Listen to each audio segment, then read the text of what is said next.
Pertama, bahwa sholat id tidak disyariatkan azan dan qomat.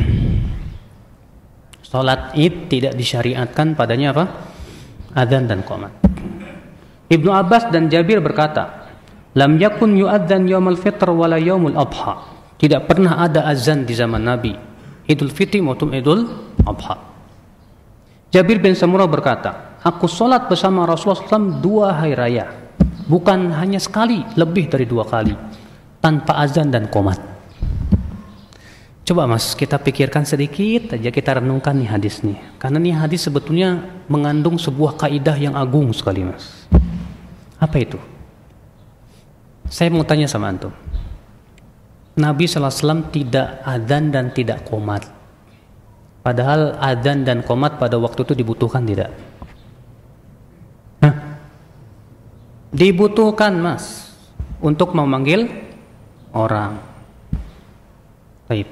Nabi mampu tidak menyuruh Bilal untuk adzan? Mampu. Tapi Nabi lakukan tidak? Tidak. Berarti, nah ini sebuah kaidah yang sangat bagus sekali. Sesuatu yang Rasulullah tidak lakukan, sementara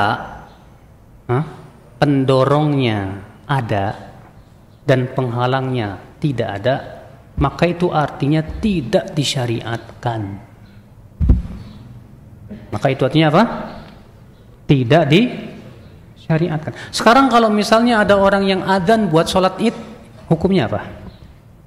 Kita katakan Anda mengada-ngada dalam syariat. Iya. Maka kiaskanlah kepada setiap permasalahan itu, Pak. Yang di zaman Nabi SAW ada pendorongnya dan tidak ada penghalangnya, tapi Nabi tidak lakukan, itu tandanya tidak disyariatkan.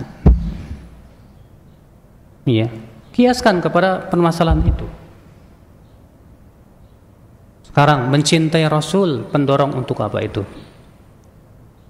Ya, mungkin sebagian orang yang merayakan kelahiran ya mengatakan, oh dalam rangka cinta. Pendorong ada, penghalang tidak ada, mereka mampu melakukannya, tapi mereka tidak melakukannya.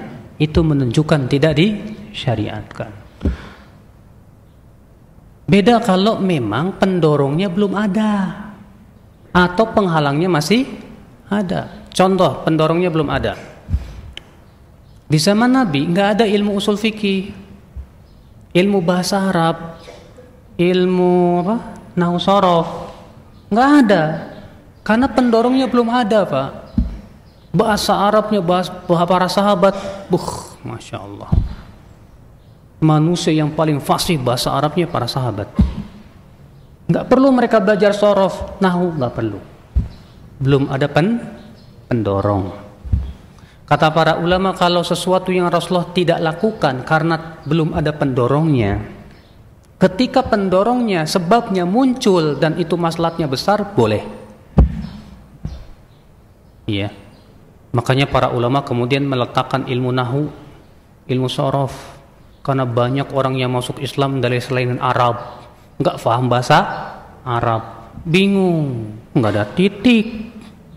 Antum aja kalau baca kitab gundul yang masih ada titik, pusing nggak mas? Puyeng kan? Ini kok gundul gini, gondrong aja belum bisa gitu kan? Gimana gundul gitu kan? Iya. Maka ya akhi, azakumullah wa yakum, Ali bin Abi Thalib berkata kepada Abul Aswad Ad-Du'ali, letakkan ilmu nahwu. Kapan didomahkan, kapan dimansuhkan, mulai dibikin. Untuk kemaslahatan menjaga Al-Quran. Ya.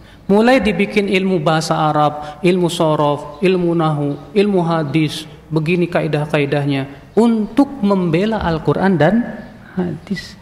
Ini akhir disebut dalam ilmu usul fikih disebut maslahat mursalah. Maslahat mursalah namanya. Atau penghalangnya masih ada. Nabi tidak lakukan karena ada penghalang. Contohnya, kenapa di zaman Nabi tidak sholat tarawih tiap malam? Kenapa baru dilakukan di zaman Umar tiap malam tarawih itu, Pak? Karena disebutkan dalam riwayat Abu Daud, Nabi mengatakan, aku khawatir diwajibkan atas umatku. Ini dia penghalang yang sangat besar. Kenapa Nabi tidak melakukan sholat tarawih tiap malam? Kata Rasulullah, aku khawatir diwajibkan atas umatku. Umar bin Khattab melihat penghalangnya sudah tidak ada. Dan ini maslahatnya besar. Apalagi Nabi SAW memberikan keutamaan. Sesungguhnya siapa yang sholat bersama imam sampai selesai, dituliskan untuknya sholat semalam suntuk. Maka Umar pun mensyariatkan, menyuruh sahabat untuk berkumpul dan dengan diimam satu imam. Dan Umar berkata sebaik-baik bid'ah itu ini. Maksudnya bid'ah secara bahasa, bukan secara syariat.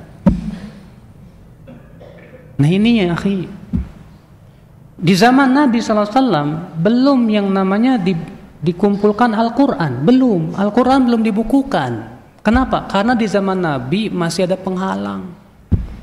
Penghalangnya apa? Pada waktu itu ayat Al-Quran terus-menerus turun, belum selesai Pak. Adapun di zaman Abu Bakar sangat dibutuhkan. Bayangkan, banyak para penghafal Quran meninggal di medan perang. Iya, sehingga Umar berpendapat ini bahaya. Kalau ternyata semua penghafal Quran meninggal dunia, bisa hilang Al-Quran. Maka Umar minta kepada Abu Bakar, kumpulkan Al-Quran, jadikan satu mushaf. Iya. Nah ini ya akhwan Islam azakumullah wa iyyakum. Jadi lihat, sesuatu yang Rasulullah tidak lakukan itu tidak lepas berarti dari 3 keadaan. Yang pertama, Rasulullah tidak lakukan kenapa? Karena belum ada belum ada sebabnya.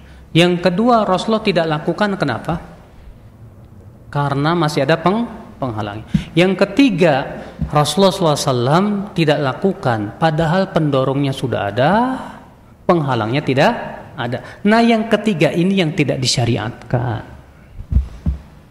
Kita kembali ke hadis Jabir. Kata Jabir bin Samurah, aku sholat bersama Rasulullah SAW Idul Fitri dan Idul Adha bukan hanya sekali, lebih dari 2 kali, tanpa azan dan qomat. Lihat Pak, ini sebetulnya kaidah ini Pak, ya, yang harus kita fahami dalam masalah mana yang Rasul lakukan ternyata itu tidak disyariatkan, mana yang Rasul tinggalkan tapi tetap disyariatkan. Paham insyaallah? Paham nggak sampai sini? Baik.